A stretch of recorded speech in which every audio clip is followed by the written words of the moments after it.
Waxahachie, Texas, 1910. The cotton fields stretched in every direction, flat and merciless, under a sky so wide and so blue it seemed to mock the smallness of everything beneath it. The horizon was always visible here. There was nothing to interrupt it, no hill, no forest, no building tall enough to matter. And the sky above that horizon went on forever, an infinite expanse of possibility that had nothing to do with the lives of the people working the fields below it. Bessie Coleman was one of those people.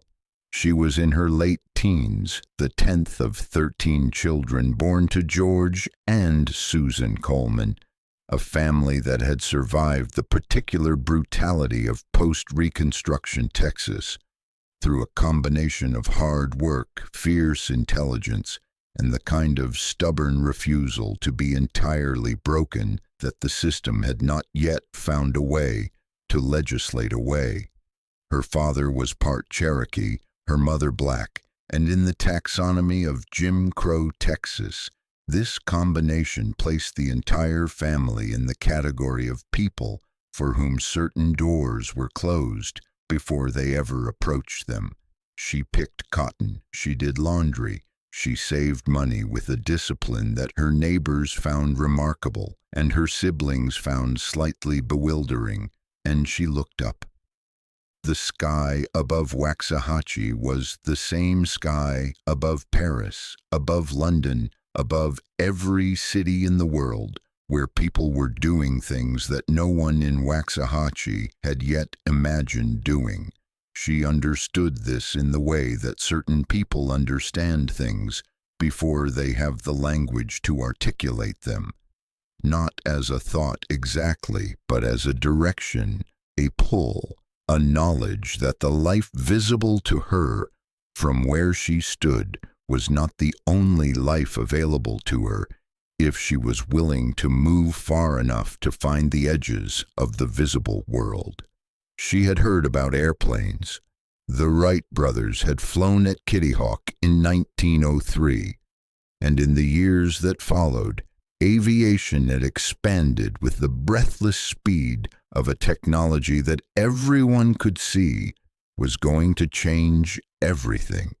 Men were flying. In Europe, women were beginning to fly. The newspapers carried stories about it, and Bessie Coleman read every one she could find. In the beauty parlor in Chicago, where she eventually made her way, filing the information away with the patience of someone who is not yet sure how she will use it, but is absolutely certain that she will. She went to the flight schools. Of course she did.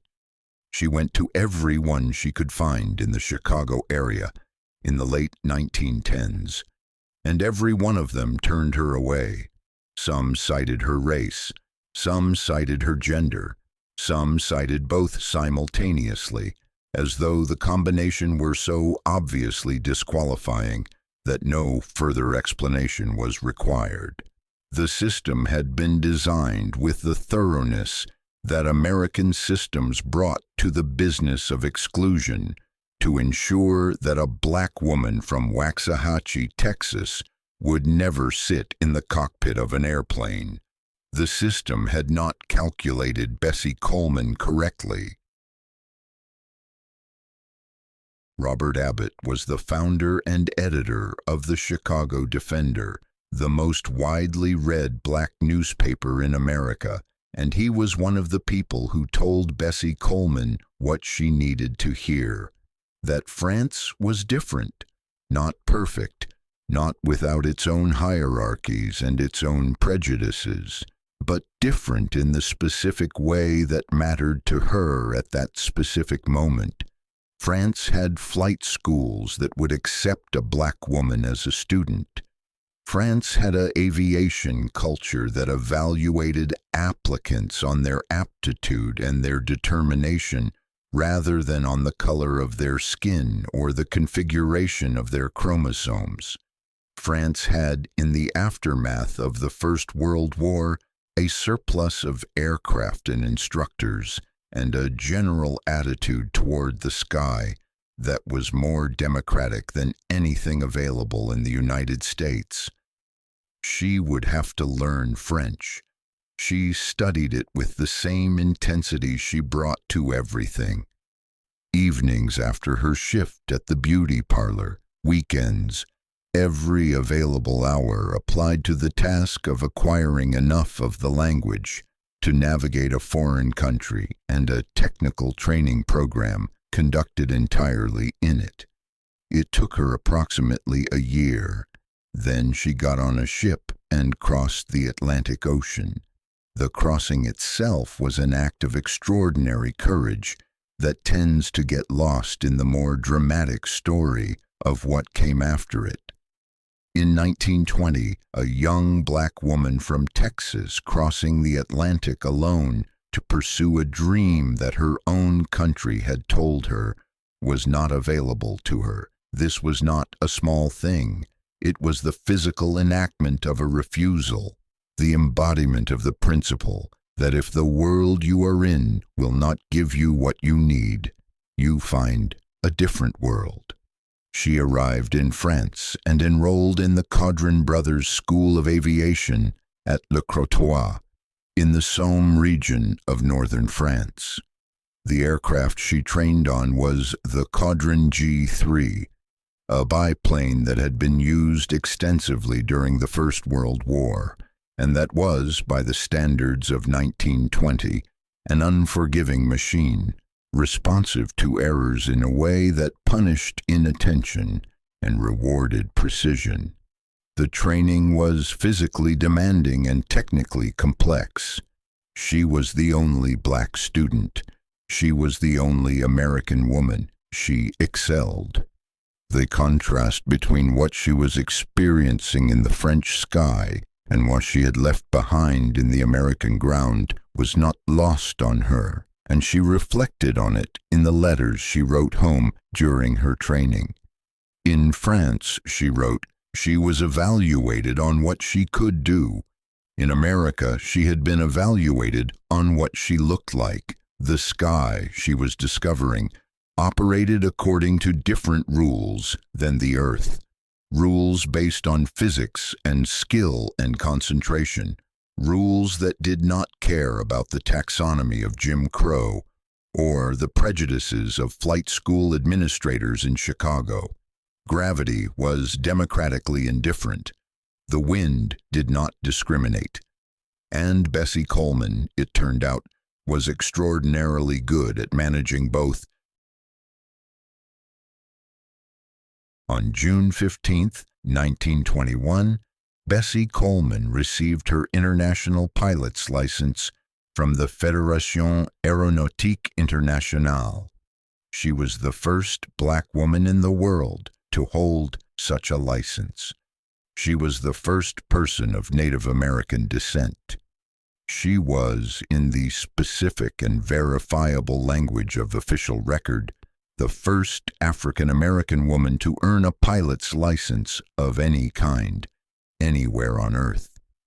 The document was a piece of paper. It had her name on it and a number and the official stamp of the international body that governed aviation certification. It fit in an envelope. It weighed almost nothing. It was also, in every meaningful sense, a manifesto, a physical refutation, in official and internationally recognized form, of every flight school administrator who had told her the door was closed, every system that had been designed to ensure she would never sit in a cockpit, every voice, internal or external, that had suggested the sky was not for her. She had gone around the system that blocked her. She had found a different jurisdiction, learned a different language, crossed an ocean, and come back holding proof that the system had been wrong. She understood immediately what the license meant beyond its literal function. She was not simply a pilot, she was evidence. She was a living argument against the mythology of inferiority. that the entire architecture of American racial hierarchy had been constructed to sustain, the mythology that said certain people were inherently less capable, less intelligent, less worthy of access to the technologies and opportunities that defined modern life. She had disproved this mythology in the most concrete possible way, by doing the thing that the mythology said she could not do, and doing it well enough to earn the official certification of an international governing body. She went back to France the following year for advanced training. She wanted to be not just licensed but exceptional, not just capable of flying but capable of the kind of flying that would make people stop and stare and reconsider everything they thought they knew about what was possible. She trained in stunt flying, loops, figure eights, barrel rolls, the aerial acrobatics that would form the core of the barnstorming performances she was already planning. She pushed the aircraft to its limits and then pushed herself further, understanding that her performances would need to be so undeniably impressive that no one watching them could retreat into the comfortable fiction of predetermined limitations. When she returned to the United States, she was ready, and America, whether it was ready for her or not, was about to find out what she had become. The barnstorming era of American aviation was, in the 1920s, the most spectacular public entertainment in the country. Air shows drew crowds of tens of thousands to fairgrounds and open fields across the nation. People who had never been close to an airplane, who had seen them only as distant specks against the sky, who came to watch human beings do impossible things at altitude and went home changed by the experience.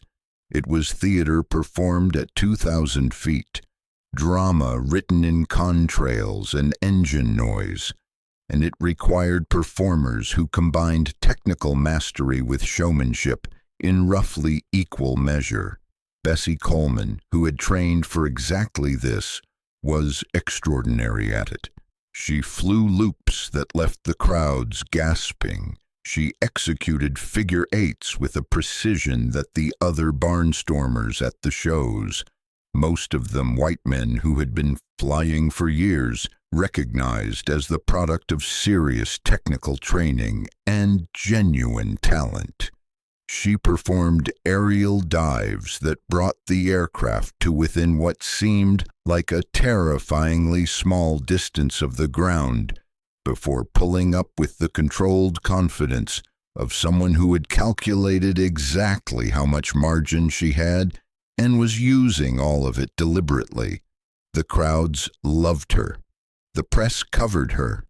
In the black press, the Chicago Defender, the Pittsburgh Courier, the newspapers that reached the millions of Black Americans who were systematically ignored by the mainstream media, she was a phenomenon, a validation, a living demonstration that the sky had no ceiling for those determined enough to reach it. She was called Queen Bess. She was called Brave Bessie. She was, in the cultural imagination of Black America in the 1920s, something the era desperately needed, proof. But she was not content to be only a performer. She was also, from the beginning of her American career, a deliberate and sophisticated advocate. She refused, flatly, without negotiation, to perform at venues that required Black audience members to enter through separate doors. This was not a small thing in the American South of the 1920s, where the entire social infrastructure had been constructed around the principle of separation, where refusing to participate in that infrastructure carried real professional and personal risk. She refused anyway, using her fame as leverage, understanding that her drawing power gave her something most black performers of the era did not have: the ability to cost a promoter money by her absence. She told interviewers that she intended to open a flight school for Black Americans, a school that would give other young men and women from Waxahachie and 1,000 places like it the access to aviation training that she had been forced to cross an ocean to find. This was not a vague aspiration. She was raising money for it, actively and specifically, treating every airshow performance as a fundraiser for a concrete institutional goal. The school existed in her mind with the same clarity as the loops and figure eights she flew, and she was building toward it with the same methodical determination she had brought to everything else. There is a photograph of Bessie Coleman taken sometime in the early 1920s, standing beside a biplane in her leather flight jacket and jodhpurs, her goggles pushed up on her forehead, looking directly at the camera with an expression that has been described by everyone who has studied it as defiant, though defiance is perhaps not quite the right word. What the expression shows is certainty, not arrogance, certainty. The certainty of a person who has done something very hard and knows it, who has earned something through genuine effort and is not going to pretend otherwise, who is standing in a place that the world told her she had no right to stand and has decided to stand there anyway, fully and without apology. She carried this certainty into every aspect of her public life, and it was, in the context of the 1920s, American racial landscape, a radical act. The systems of that era, legal, social, economic, psychological, were designed in significant part to produce the opposite, to generate in Black Americans a habitual self-doubt, a learned deference, an internalized acceptance of limitation that made external enforcement less necessary. The entire apparatus of Jim Crow was not only about physical separation, it was about the production of a particular mental state in the people it targeted. Bessie Coleman, 2,000 feet above the ground, was a direct refutation of that mental state. The loops and figure eights were not just entertainment. They were, as she clearly understood, a form of argument conducted at altitude, a demonstration visible to everyone in the air show crowd below that the mythology of limitation was false, that a Black woman from Waxahachie, Texas, could master one of the most technically demanding skills in the modern world, that the ceiling was not where they had said it was. She also carried weight that was not her own. She carried the weight of every young Black girl who had been told that certain dreams were not available to her, every young Black man who had been turned away from a training program or a school or a career on the basis of a prejudice that had nothing to do with his actual capabilities. She understood this weight and accepted it deliberately, speaking openly in her interviews about her intention to inspire others, about the connection between her individual achievement and the collective struggle she was part of. This was exhausting in ways that the historical record does not fully capture. To be both excellent and exemplary, to perform at the highest level, while simultaneously carrying the symbolic weight of an entire community's aspirations. This is a burden that history has placed disproportionately on the shoulders of those who break barriers, and it is a burden that takes a toll that the celebratory version of these stories tends to minimize. Bessie Coleman carried it anyway, because she understood that the alternative, retreating into private excellence, performing only for herself, was not really an option for someone in her position in her moment. The United States in the 1920s was not a country that made it easy to be Bessie Coleman. The legal infrastructure of racial segregation was comprehensive and aggressively enforced across the southern states, and its informal equivalents operated throughout the North and Midwest. Hotels refused her, restaurants refused her.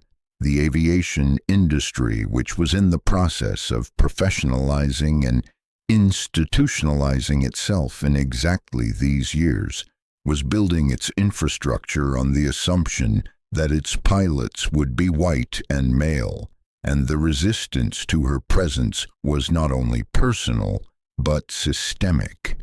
She navigated this with a combination of strategic calculation and controlled fury that she rarely allowed to show in public, because she understood that fury, and however justified, was the one thing that would be used against her.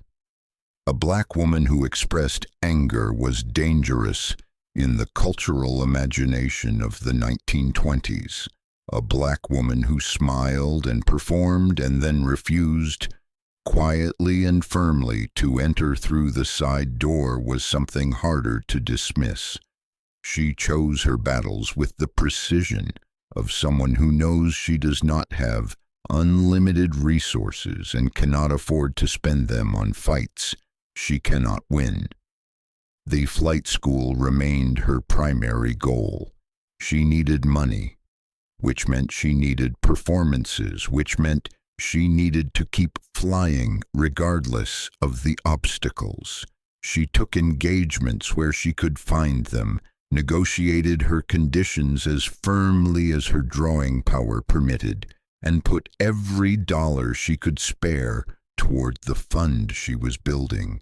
She was also, in these years, dealing with the physical reality of barnstorming aviation in the 1920s, which was genuinely dangerous in ways that no amount of skill could entirely mitigate.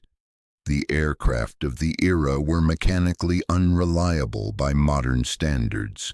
Engine failures were not uncommon. Bessie Coleman had survived at least one serious crash in California in 1923 that left her with a broken leg and several broken ribs and grounded her for months. She returned to flying as soon as she was physically able, because the alternative, stopping, was not something she was willing to consider. She wrote to her sister during her recovery that she had not come this far to stop, that the school would be built, that there were young people waiting for it who did not yet know they were waiting, who did not yet know that aviation was available to them, and that it was her job to show them. The broken leg would heal, the school would open, the sky would wait. By the mid-1920s, Bessie Coleman had become something that American culture in that era had almost no framework for, a black female celebrity whose fame was built not on performance in the traditional sense, not on singing or dancing or the other forms of entertainment that a segregated society permitted its black stars, but on the mastery of a technology that was still, in the popular imagination, the exclusive domain of white men. The black press had embraced her with a fervor that reflected exactly what she represented to its readership. She appeared on the covers of magazines. She gave lectures at black churches and schools and community organizations, speaking to audiences who had come not just to hear about aviation, but to see proof that the world was larger than the one they had been told was available to them. She was, in the language of the era, a race hero, a term that now sounds dated but that captured something real about the function she served in the cultural life of Black America in the 1920s. She was also, in person by all accounts, exactly what her photograph suggested.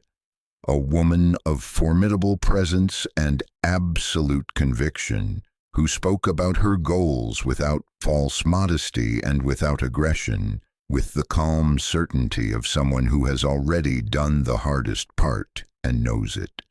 People who met her remembered her. Reporters who interviewed her wrote about her in terms that went beyond the usual barnstormer profile. There was something in her, they noted, that exceeded the story they had come to write. The flight school plan was advancing. She had identified a location in Florida, had begun the process of acquiring the necessary permissions and infrastructure, had continued her fundraising with the methodical patience she brought to every long-term goal. She was 34 years old. She had been flying professionally for 5 years. She had done things that no one like her had ever done, and she was building toward something that would outlast her performances and create a permanent institutional legacy. She was scheduled to perform at an air show in Jacksonville, Florida, on May 1st, 1926. 2 days before the show, on April 30th, she went up in a borrowed aircraft for a practice flight to scout the performance area. The aircraft had a mechanical fault that the pre-flight inspection had not caught. At approximately 2,000 feet, it went into an uncontrolled spin. Bessie Coleman, who was not wearing a seatbelt because she had wanted to lean over the side to observe the ground below, was thrown from the aircraft. She was 34 years old. The news traveled through Black America with the speed and the weight of genuine loss. Ida B. Wells, the journalist and civil rights activist who had spent decades documenting the violence done to Black Americans and fighting for their recognition as full human beings, attended Bessie Coleman's funeral in Chicago. 10,000 people lined the streets. The black press published tributes that ran for weeks.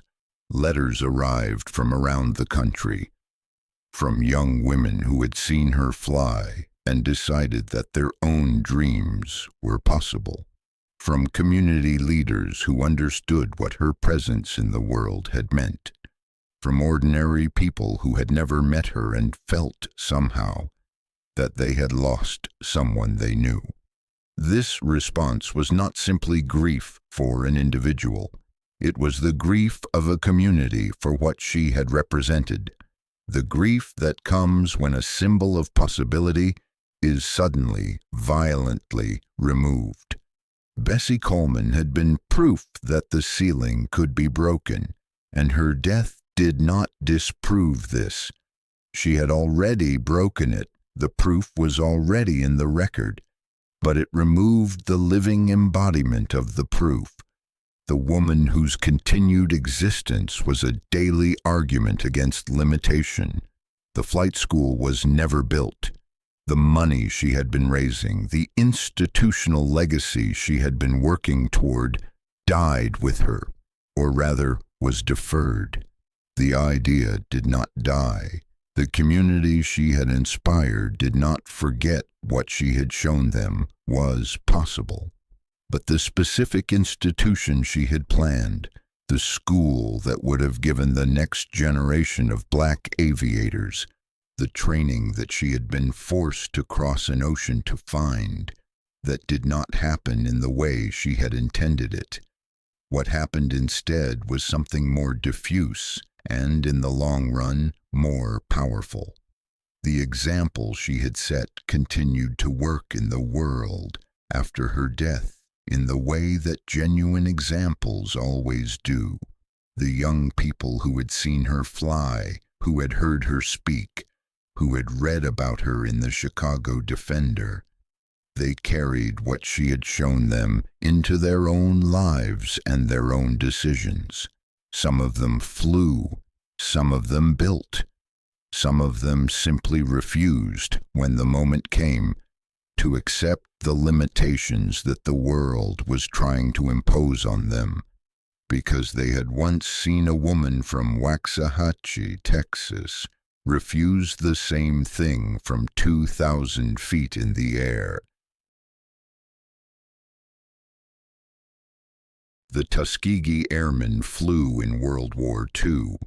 They were the first black military aviators in the United States Army Air Corps, trained at the Tuskegee Institute in Alabama, and they flew with a distinction that permanently and undeniably disproved the military's official position that black men were not capable of the complex cognitive and physical demands of combat aviation. They flew over 1,000 missions. They never lost a bomber they were escorting to enemy fire. They came home decorated and celebrated, and then returned to a country that still required them to drink from separate water fountains. Their story is one of the great stories of American military history, and it begins, in a meaningful sense, with Bessie Coleman. Not directly, the line is not that simple, but the universe of possibility that she had opened, the demonstration she had made that the sky was accessible to black Americans who were willing to do what was necessary to reach it, was a part of the intellectual and emotional inheritance that the Tuskegee pilots carried into their training. She had been proof. They were the next generation of proof. The chain ran forward from her. It runs forward still. Today, black women and men fly commercial aircraft for major airlines, serve as military pilots and astronauts, work in every corner of the aviation and aerospace industries. The representation is still not proportional. The history of exclusion is long, and its effects are not erased in a generation or two. But the presence is real, and it is built on a foundation that Bessie Coleman helped to lay. The STEM fields, science, technology, engineering, mathematics, face today a version of the same challenge that Bessie Coleman faced in 1920. The challenge of ensuring that the people who have been historically excluded from these fields can access them, can thrive in them, can reach the levels of excellence that their talent warrants. The specific mechanisms of exclusion have changed. The flight schools no longer post signs specifying who may apply, but the patterns of underrepresentation persist, and the work of dismantling them, the patient, determined, sometimes ocean-crossing work of finding the door that will open when the obvious ones will not, is ongoing. Bessie Coleman did not solve this problem. One person cannot solve a structural problem, but she demonstrated with her life and her flying the principle that makes the solution possible, that excellence pursued with sufficient determination finds a way. Every year on April 30th, members of the Chicago chapter of Black Pilots and Aviation Enthusiasts fly over Bessie Coleman's grave at Lincoln Cemetery and drop flowers from the air. This has been happening since 1931, 5 years after her death, when a group of black aviators who had been inspired by her story decided that her memory deserved a ritual of recognition that was specific to what she had done and what she had meant. They fly over her grave because she flew, because flying was what she gave her life to and what she used her life for, because the most fitting tribute to a person who broke through a ceiling is to keep going up. The flowers fall through the air the way she fell, and they land on the ground the way she landed, and then the planes circle back and go up again, and up is the direction that matters. What Bessie Coleman left behind is not a building or an institution, though she tried to leave those too. What she left behind is a demonstration, a proof conducted in the open air in front of thousands of witnesses that the limits imposed by prejudice are not the same as the limits imposed by physics or talent or human possibility. She demonstrated this with her body, with her skill, with the hours of training she had done in a foreign country, in a foreign language, because her own country had told her she was not welcome in its flight schools. The lesson is not only about aviation, it is not only about race or gender or the specific historical moment she inhabited. The lesson is about the relationship between a person and the systems that attempt to contain them. About what is possible when someone decides that the system's verdict on their potential is not the final verdict.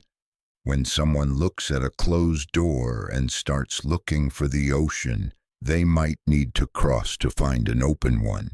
Bessie Coleman crossed an ocean. She learned French. She learned to fly in a war-surplus biplane in the fields of northern France, and she came back to a country that had rejected her and performed loops and figure eights above the heads of the people who had said she couldn't, and she never once let them see her look down. The sky she flew in is still there. It has not changed. It is still the same sky above Waxahachie that she looked up at as a girl picking cotton, the same sky above Le Crotoy where she first took the controls of an aircraft, the same sky above Jacksonville where she fell. It is still wide and blue and without ceiling, and it still does not care about the prejudices of the people beneath it. This is what she knew and what she proved and what she left for the rest of us, that the sky has no ceiling except the ones we build ourselves, and that the ones we build ourselves, with enough determination and enough willingness to cross whatever ocean stands between us and what we need, those can be dismantled, those can be flown through, those can, if we are willing to do what Bessie Coleman did, be left behind entirely. Look up. The sky is still there. It is still waiting.